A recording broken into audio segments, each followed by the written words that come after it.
If you missed out on a Tesla in 2025, do not miss the Juniper in 2027. I do not know if you are like me, but I am a huge Tesla fan.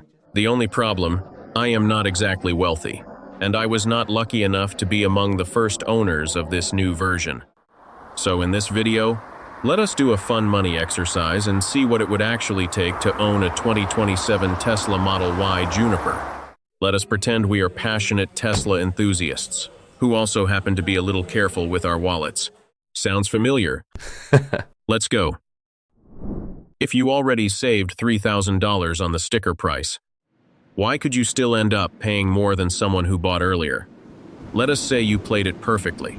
You waited until late June. Tesla needed to hit their Q2 delivery numbers, and you walked away with $3,000 off sticker. That feels great. But here is the question most people do not ask. Right after that, what is your financing rate? Because if you financed that $41,500 Juniper at 6.9% APR over 60 months, which is a completely normal rate in the current market, you are paying roughly $8,100 in interest over the life of that loan. Now compare that to what Tesla offered in Q4 2025, 0% APR for up to 72 months. Zero. On a $44,500 car. That deal meant you paid exactly what the car cost, nothing more. So here is the uncomfortable math.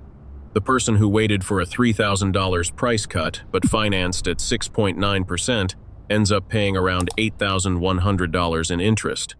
The person who bought during a 0% APR window, even at a higher sticker price, paid nothing in interest. That is a $5,000 swing in the wrong direction. And it happened to the person who thought they were being smart about timing. When you are negotiating in late May or June, do not just ask about the price. Ask about the financing options on the table at that exact moment. Quick question, which buyer are you? Comment 1 if getting the newest Tesla as early as possible matters more to you than the price. Comment 2 if you would rather wait and save some money. Drop your reason in the comments too. We read every single one.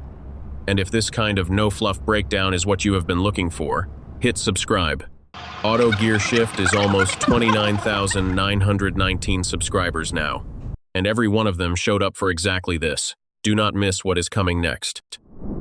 If the Model Y loses $24,500 in 5 years, why are BMW and Mercedes buyers never losing sleep over this? Here is a stat that gets thrown around a lot. The Model Y loses roughly 58% of its value in 5 years. Buy it today at $41,500. And by 2031, you are looking at a car worth around $17,000. That $24,500 gap is real, and it is a legitimate thing to think about. But before you let that number scare you into a decision, ask yourself compared to what a BMW 5 Series loses closer to 65% of its value over the same 5 years. A Mercedes E-Class is in similar territory. Even a Toyota Camry, which people buy specifically because it holds its value, drops around 50% over 5 years. But here is the part of the equation that almost nobody includes in the depreciation conversation. What are you not spending because you drive electric? The average American with a gas car in the same price range, think a loaded Camry XSE or a base 5 Series, is spending somewhere between $200 and $250 per month on fuel, on electricity. A Model Y owner in most parts of the country is spending $40 to $60 per month for the same miles. That is a real difference of roughly $170 per month over 5 years. That is around $10,200 that stays in your pocket instead of going to a gas station. Now add the maintenance gap. No oil changes. No transmission service. Fewer brake jobs because of regenerative braking. Conservative estimates put the 5-year maintenance savings at another $3,000 to $4,000 compared to a traditional car in the same class. Put those two numbers together. $10,200 in fuel savings, plus roughly $3,500 in maintenance savings. and you have recovered about $13,700 of that $24,500 depreciation figure before you have even thought about resale value. If you are planning to keep the Juniper for 7 years, what happens to that plan when Tesla drops new hardware in year 3? The average American keeps a new car for about 4.3 years before trading it in or selling it. And that gap between what people plan to do and what they actually do is where a lot of money quietly disappears. Think about why that happens in real life. You change jobs and now your commute is different. Your family grows and suddenly a Model Y does not have enough seats. Tesla releases a next-generation vehicle with hardware that makes your current one feel noticeably behind. Or FSD gets good enough on newer models that the gap between your car and a new one starts feeling like the gap between a flip phone and a smartphone. Any one of those things can push you toward a trade-in years earlier than you planned. And when that moment comes, depreciation hits you at full force, right in the steepest part of the curve. Think of it like buying a flagship smartphone for $1,200 and telling yourself you will use it for 5 years. Year 1, it is perfect. Year 2, still great. Year 3, the camera is 2 generations behind. The battery is running at 78% capacity, and you have already started eyeing the new model. Most people cave somewhere around year 2.5 to 3.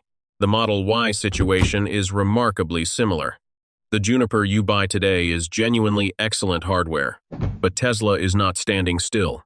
The next platform shift, likely arriving with an AI 5 chip somewhere around 2027, will create a visible gap between older and newer vehicles. The same way Hardware 3 to Hardware 4 did. When that happens, a car you plan to keep until 2033 suddenly feels like a 2032 decision you are making in 2028. And at that point, you are selling into a market where your car has already absorbed the steepest depreciation years 1 through 3, without the benefit of the long hold period you were counting on to make the math work. Before you commit to a long ownership plan, stress test it. Ask yourself honestly, what would have to change in my life for me to trade this in by year 3 or 4? If you can name 2 or 3 realistic answers to that question, then your financial plan for this car needs to account for that possibility. Between the buyer who rushed in at full price and the one who waited, negotiated, and locked in 0% APR, how far apart do their monthly numbers actually end up? In the first scenario, you buy early in Q2 at close to full price, around $41,500, finance it at 6.9% APR over 60 months, and end up selling the car after 3 years. Over that period, your interest payments alone add up to roughly $5,800. Your depreciation loss in 3 years on a Model Y is historically around $16,000 to $18,000.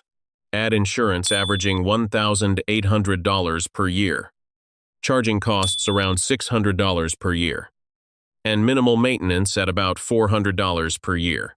And your true cost of ownership over 3 years lands somewhere around $42,000 to $45,000 total, or roughly $1,170 to $1,250 per month, all in. In the second scenario, you wait until late Q2. Catch a deal that brings the price down $2,500 to $3,000.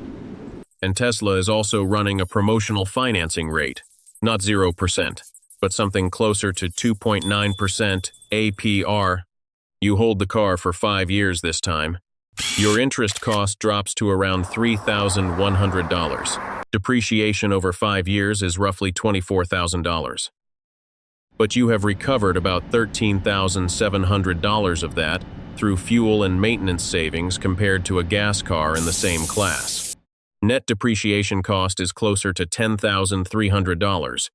Total 5-year ownership cost lands around $48,000 to $52,000, or roughly $800 to $870 per month.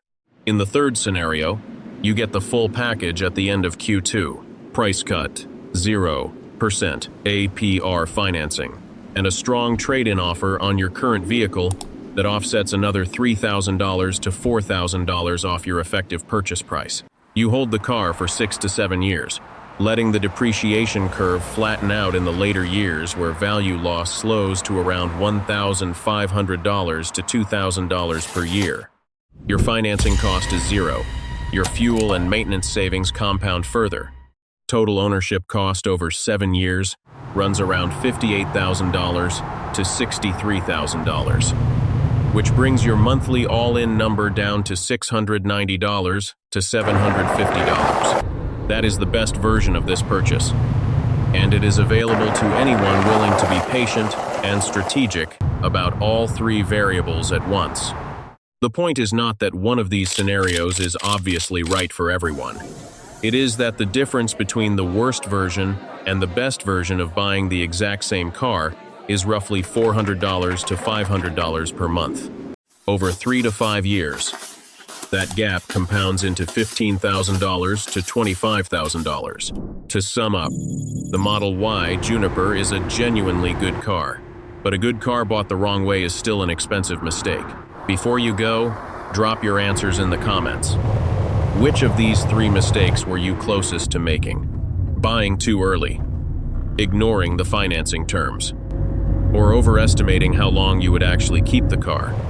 If this breakdown helped you think more clearly about a $40,000 decision, hit the like button. It genuinely helps more people find this kind of analysis. Subscribe and turn on notifications so you do not miss the lease versus buy breakdown coming next. See you there.